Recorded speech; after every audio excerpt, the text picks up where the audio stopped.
বিএনপির নেতা দাবি করে মোশাররফ, জিসান, আকাশ, অলিল মাতবর, হেরা সবাই আমার থেকে প্রতি সপ্তাহে টাকা নেয়। আসসালামু আলাইকুম। আমার নাম আখি। আমি আগে এক সময় অনেক ছিলাম, মাদক বেচতাম।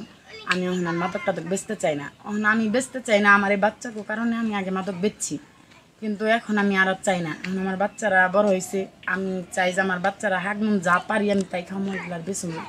কিন্তু এলাকার কিছু লোক আছে, যেমন প্রথমে হয়েছে মোশাররফ, বিএনপির নেতা দাবি করে মোশাররফ, ও আমার এদের জোর করে মাদক বেচায়। আমি যদি মাদক বেচতে না চাই তারপর বাড়ি ঘরে ভাঙচুর করে, আমার মারধর করে।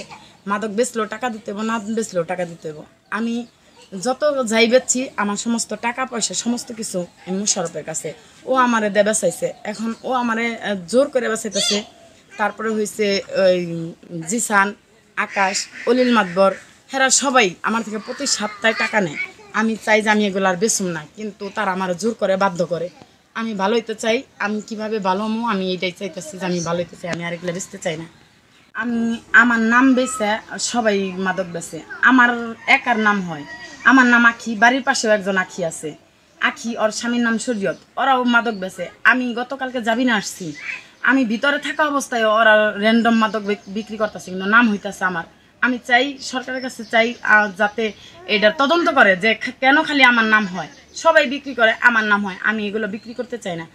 এতে আমার যা কিছু করার আমি করব, যদি কিনা আমার ইস্টামে সাইন দিতে হয়, যা কিছু করার আমি তো জানি না কি কি করতে হয়, আমি সব কিছুতেই রাজি আছি।